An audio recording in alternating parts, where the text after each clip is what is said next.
Hi guys, welcome back to my channel. So before I start the video, I just want to show you guys the view from my hotel room. It's so pretty. It's not like the street or like the landscape, but the courtyard is just so beautiful. I don't know if you can see, but it's such a nice day out today as well. And this hotel is so nice. This is just like the little office space that I'm going to be filming in. So today Wilbur and I have a unveiling of a watch, and I want to also talk about how I purchased this watch as a walk-in. Before I say anything, I just want to say to the watch enthusiasts out there who tend to just come out when I make watch videos that I understand that the 34mm of this watch is not as popular as the larger men's models, and that may be part of the reason why I was able to purchase this watch as a walk-in. First, let me show you the watch. I purchased it 2 weeks ago, so I've had it now for 2 weeks. And here it is. This is the 34mm with the white dial in full stainless steel. And you can see that the way that the light catches the bracelet is just so beautiful. Let me just explain very quickly how it happened. About 2 months ago, I walked into the Piguet boutique for the first time in Frankfurt just to register myself as a client so I could make a wish list. And the SA who helped me was very nice. We talked for a bit. I told her that I was interested in either the 34mm rose gold / stainless steel two-tone or the stainless model. She let me try on the two watches to see which one I liked better, and at the time my husband was really encouraging me to go for the two-tone model, which is why I put the two-tone on my wish list. And she told me that the wait would be approximately 1 year, maybe a bit shorter, but usually about 1 year is what you can expect for 34mm. So this was 2 months ago. And then 2 weeks ago, when I was in Frankfurt, I just on a whim, my husband and I decided to go into Piguet because I needed to change my phone number that my account was registered under. My phone number changed recently, and obviously if they have my old phone number, they wouldn't be able to contact me if my watch ever did come in. So I walked in and told them, hi, I just want to change my phone number that my account is registered under, and that's it. The SA who helped me then is a man I had never worked with before. Like I said, I've only been in the Piguet boutique once before. So as he was pulling my account up, I kind of just mentioned to him, would it be possible to change my wish list from the two-tone to the full stainless model? And then my husband and I had a mini argument in front of the SA because he didn't know that I was wanting to switch my wish to the stainless model, and he really wants me to have the precious metal two-tone for some reason. And I was saying, no, I want the classic one. It's just the ultimate classic, blah, blah, blah, going back and forth for 30 seconds. And the SA is looking at us with kind of a smile on his face. He's like, okay, just wait here. And he comes back with a small white cardboard box. And at that point, I was like, that's not an exhibition model or a try-on model, because when I went in the first time 1.5 months prior, the SA who helped me build my wish had come with a tray, and there were 2 watches already there for me to try on. So they're clearly the try-on models. So I was like, that's really weird that he would bring out a brand new watch that needs to be unboxed from the packaging from the Piguet factory. And I was just wondering why he would do that. And in the back of my mind, I was like, there's no way he's about to offer me this watch, right? So he pulls out the watch, and it's a stainless steel 34mm, and he's like, here, you can try it on. And I said, yeah, I like it. I think I want to switch my wish to the stainless steel model. And then he looks at me and he's like, well, if you want, you can take this watch home today. And I was like, what? Really? And basically, I was a walk-in customer.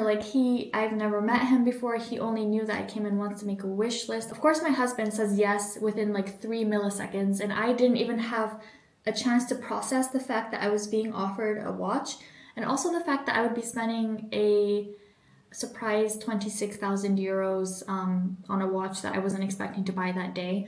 And so while I'm processing it, we get guided to the table where you sit down and you like make your documents and you pay for the watch and whatever.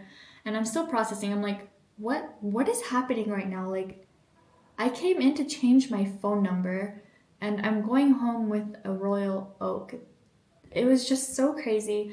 And while we're doing the purchasing, you know, the SA is giving me Prosecco. I'm drinking it. He's refilling it the second I finish the glass. I think I had like 3 glasses of Prosecco at that point, which helped with my nerves, to be honest, because I was just like in shock. I was like, well, what is happening? I mean, I was happy, of course, but I was just like, what is happening? And he told us that just like 1 or 2 hours before I walked in to change my phone number, the client who this watch had been for refused the watch, you know, whether it was because they moved or they already got the watch from a gray dealer, lack of funds, whatever. I don't know what the story is there, but the client didn't want the watch and they were about to start calling the other clients that this boutique had on the list for the 34mm Royal Oak, but I had just walked in. I'm not a lucky person. I've never won a lottery or like a raffle, even like the book raffles that you have when you're in elementary school. Never won anything like that in my life, and I think that I've used up all my luck that's been building up for 28, 29 years on this watch. But you know what? I'm totally happy with that. Still can't believe that happened.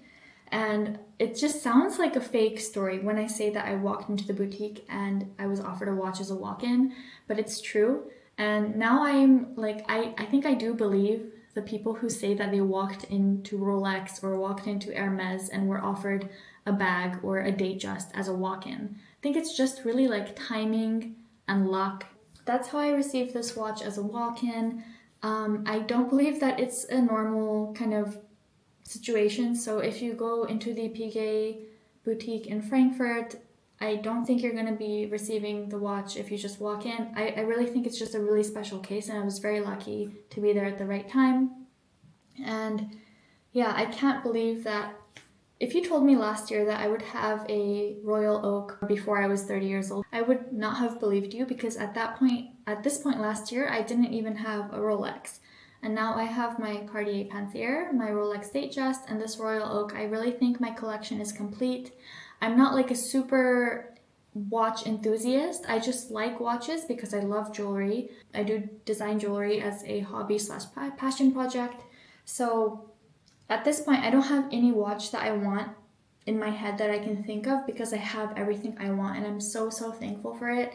It's just like the most amazing birthday present I could have asked for. Just for reference, in case you're interested, I have a 13.5 centimeter wrist, and this watch, like I said many times, is 34mm.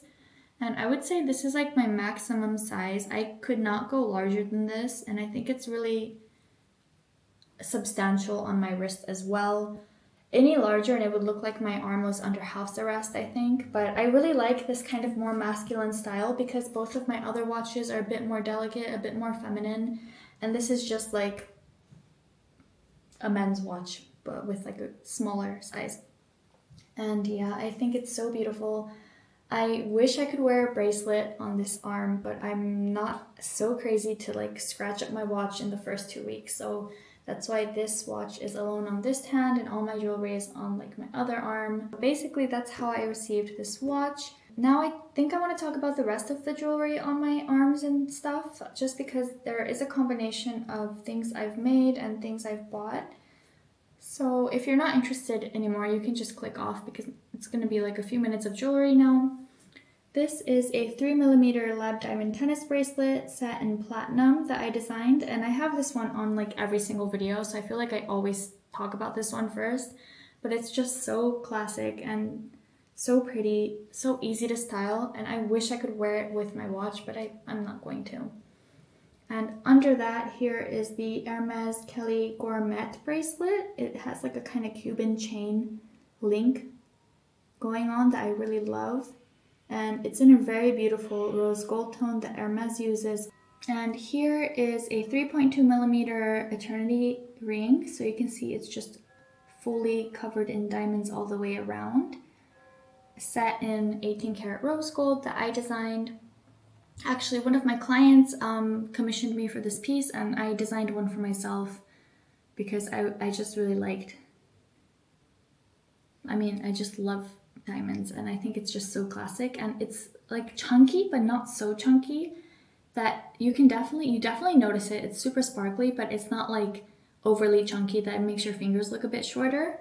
And here is my champagne Asher cut lab diamond with lab diamond side stones in a baguette cut, set in 18 karat yellow gold. I love this ring. I talk about it a lot, but it's like so vintage-y that it's just so pretty, and it's very heavy, so it has like, it just feels nice, you know, on your hand, and I think it's so flattering. It just looks, I love how it looks like vintage, kind of 70s-ish. And on my ears, I love these so much. These are my floral rococo studs. You can see that there's 7 diamonds configured into a floral shape, and the rose gold metal here between the diamonds kind of makes like a petal shape that's really nice, and I've been wearing these a lot. I'm actually making one pair in pink sapphire for a client right now, and they're so cute. We're cutting the sapphires for her specifically, so it's taking a little bit longer, but it's going to be very, very cute when it's finished. And finally, on my chest here, I have my French Bulldog motif necklace in 18 karat yellow gold and natural diamond pave. So yeah, that's basically everything. Like I said, thank you so much for watching. I'm just so thankful about this watch. Can't believe it, honestly. I'm just really happy about it. Let me know if you think I should have waited for the rose gold two-tone like my husband thinks, but I like the stainless. I just think it's like the ultimate classic. And yeah, I will have a few videos coming up this month. I have a bag unboxing that I'm going to film this week because it did arrive while I was abroad and I'm going back now. So I need to open that. And I do have a really special bag unboxing later this month, which I actually need to go purchase, but I received an email about it. So if you know what I'm talking about, you probably know exactly what it is. And yeah, so thank you so much for watching, and I will talk to you in the next one. Bye.